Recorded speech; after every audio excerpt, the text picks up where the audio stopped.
mensahe ang kailangang marinig ng mga Gemini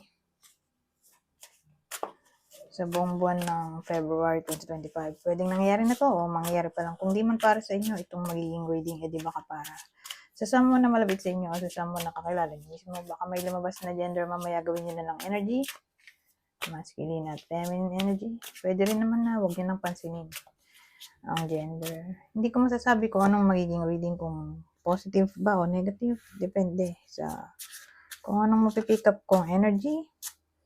Walang masama kung papanoorin ang sun, moon, at rising sign. Kasi baka alin man sa mga yan ay mag-resonate na sa sitwasyon nyo. So,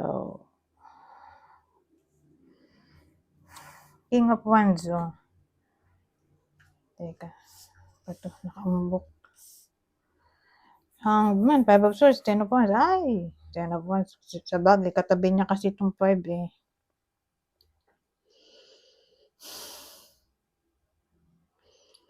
May Hangman pa. Ano kaya itong 5 of Swords na ito? Kasi, maraming pwedeng dahilan. Bullying ba yan? Deception? Intimidation? Lack of communication. Tingnan natin. Damot. Kaya nga kinalarify ko kasi ayokong deception. Deception kasi ito, deception na naman. Di ba maraming meaning eh. Hindi mo pwedeng pag nakita mo yung 5 of Swords. Tapos King of Wands, deception agad. O flirtation. Kailangan natin clarify para hindi tayo bias. Kaya nang, ito rin yung meaning eh. Ulit lang. So, may emphasis na ano to, flirtation. May flirtation. Oh. Either. May nagpa-flirt dun sa babae. O yung lalaki mismo yung nagpa-flirts. Hindi ko alam kung sino yung nanonood. Kasi general reading to. Basta may lalaking flirt. Okay? Alamin na rin na nga natin to. Ano ba to?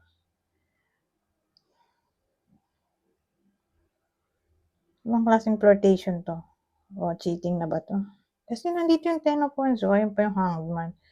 Magiging ano na to? Trial. Alamin natin tong King of Wands. Saan ba isa kong deck? Anong intention ba nito? Naku, hindi ko makuha. Teka, kunin ko yung isang deck ito. Alamin natin ano bang intention yung King of Wands na yan. Bakit andyan siya? Para malaman natin kung siya ba yung nagpo-flirt. Malamang siya yung nagpo-flirt. Pero, ano siya? Single? In a relationship? Anong case dito? House. No. Pamilyado na siguro to. Pero tingnan natin. Baka maiba pa yan. Lilis. May edad na siguro yan. Mga 50 to 60. 50 pataas. Ay! Coffee. Ito.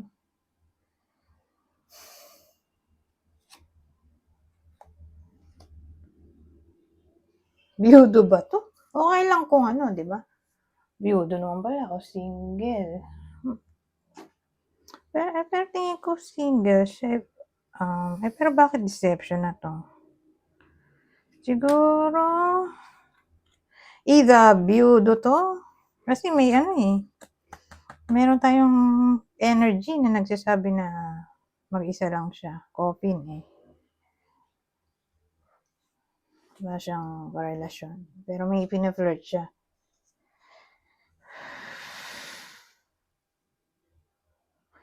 Ang tanong, pina-flirt niya ba ay someone na in a relationship na sa iba? Kaya lumabas tong dalawang to, deception. Kaya pamilyado, biyudo. Pwede rin naman ganun. O kapitbahay to. House eh. Kapitbahay, barangay, city. Malapit lang sila sa isa't isa. Ito, matanda to. Kung dito matanda eh. Iba kasi yung pagkatanda nito, matured. Sabagay, pwede rin namang matured yung mukha, no? Hindi siya 50 pataas, matured yung mukha sa edad niya. Pwede ring boss yan, ka-workmate. May ibang reader sinasabi life, paano niya basahin yung Lily ay life path daw.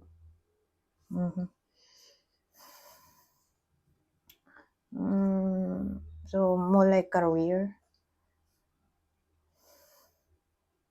So, again, ito mag-isang energy lang yan. Kasi, coffin. So, probably, viudo nga o single.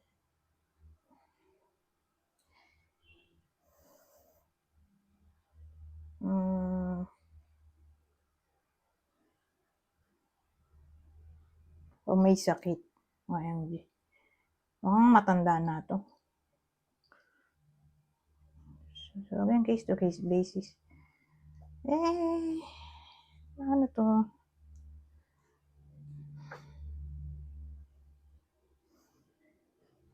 Siguro, na-fall in love siya sa in a relationship na sa iba. Kaya lang kasi, since 5 of swords to, hindi pa naman to 7 of swords eh. So, ibig sabihin, landian pa lang yan. Ito ay magiging illusion. So, pag sinabi mong illusion, nalilin lang yung mata natin nang nakikita natin. So, di tayo makapag-isip ng tama kasi nalilindang nga yung mata. Kumbaga, may intuition. Kaya lang, binabaliwala, in short.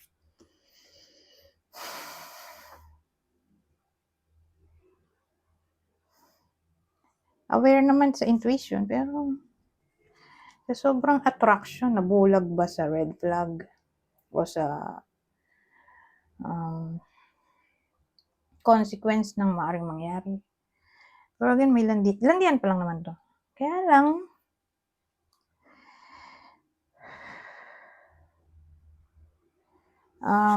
Ten of Wands ay, syempre, we all know na ito ay card ng stress. Naka-stress talaga. Kahit ako na-stress ako doon sa scenario dito dahil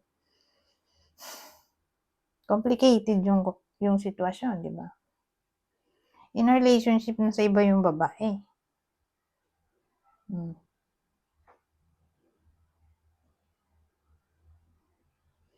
So, medyo challenging siya, di ba? At puno ng conflicts. Aware naman yung lalaki eh. Pero sinusugod niya pa rin yung, pinipursue niya pa rin yung babae. Ewan ko kung na-entertain ba siya ng babae, pero ganun eh. Sa madaling salita, may lalaking flirt niya. May flirt dito. Pwede kayo yung babaeng pinuflirt. Okay, lalaki nagpo-flirt. So, case basis. Pwede rin naman na, kung di man tumama sa inyo to, di baka tumama sa someone na malapit sa inyo o sa idol nyo. Na ganito pala ang eksena ng buhay niya sa buong February 2025.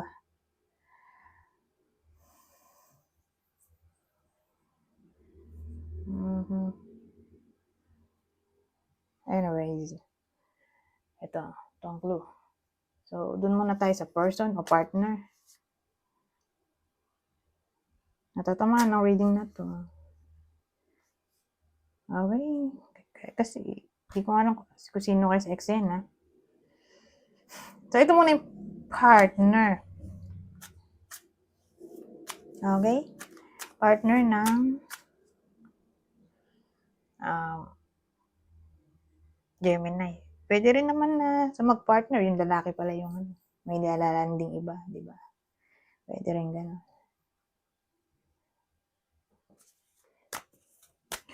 So, ito yung partner ng Gemini. Natatamaan ng reading na to. O posibleng tamaan. Aquarius, kapwa Gemini. Ano ba to? Leo. So, sama na rin natin Aries. Hindi ko na nasabi. So, sabihin na rin. Halimbawa, hindi tumama sa inyo. Di ba kasi kakilala nyo. So, ito yung kakilalang tatamaan ng reading o idol. Sagittarius, Cancer, Taurus. So, dito naman tayo sa isa pang description. So, same instruction. Dito tumama sa inyo itong clue. Di doon. Baka sa kakilala nyo. Person nyo. o anyone na malapit sa inyo o idol. So, clue natin para mahulaan nyo sino ba to. Straight hair. Black o African American, o pwedeng nasa Africa yung isa o silang dalawa o America. Ito, mahilig sa red na damit o ito yung uniform, red. Dark skin, o ito pares lang sila. So, morena, may someone na ganun. O maitim, dark skin. Ngayon, teka, ayusin ko tong mga deck. Masikip. Dito naman tayo sa susunod ito. Ang masasabi nito. Dagdag info. Sa buong buwan ng February. True gem. True gem. Oh, twin flame. Totoong twin flame. Ewan ko kung naniniwala ba kayo sa topic ng twin flame o nanonood kayo ng ganyan reading. Pero walang masama, di ba? Concept lang naman yan. Parang ito, anting-anting. May naniniwala, may hindi. So, face-to-face basis. Depende sa inyo kung naniniwala ba kayo dyan. Pero kung naniniwala kayo na na-meet nyo na itong twin flame o may strong pull sa inyo papunta dun sa twin flame nga. Aware kayo sa twin flame connection. Eh di, totoo daw yun. So, paano natin malalaman? Kasi pag nakita ko tong true gem, hindi siya fake. True eh. Parang ito gems to. Ang mga ganun, oh. Ano malalaman? Pero dito, true daw eh. Hindi siya fake. Totoo. Na twin flame. So, paano natin malalaman nga? So, ito. Ito ang identification. Para sa anyone na naniniwala sa twin flame na na-meet na nila.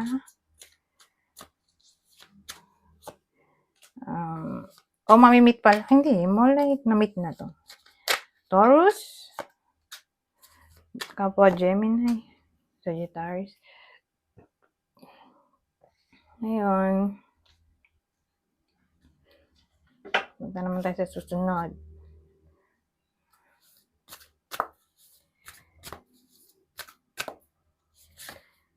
Ay, naku. Love triangle, oh. Control.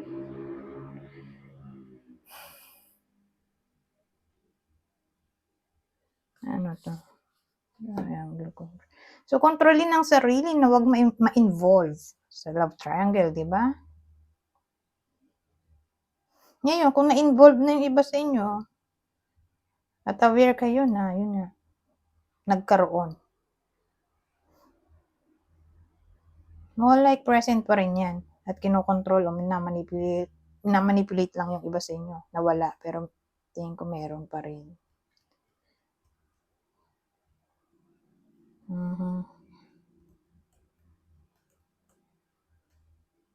So, sino yung may history ng love triangle at currently ay nasa manipulation stage na wala daw kuno. Pero tingin ko recently lang to. Okay? Doon tatama sa recent na nagkaroon ng love triangle tapos sabi wala na raw. Pero tingin ko meron pa rin at bine-brainwash lang kung sino man yung original dito. Bine-brainwash lang na wala kuno. So, ito yung partner ng Gemini. So, kapwa nila Gemini, Virgo. Saturn ay Aquarius, Capricorn, Libra. Ngayon, dito naman tayo. Basahin ko na lang tong part na to. Kunin nyo lang yung info na sa tingin nyo ay fit sa inyo. Okay? General advice na to sa buong buwan ng February 2025. You're being helped. Heaven is working behind the scenes to help you even if you don't see results yet. Wait, don't rush into action right now. Bide your time for better results. Ba't mo ulit yung results? At ang huli, protection. You, your loved ones, and your possessions are safe and protected by heaven. Anyways, hanggang dito na lang. Goodbye.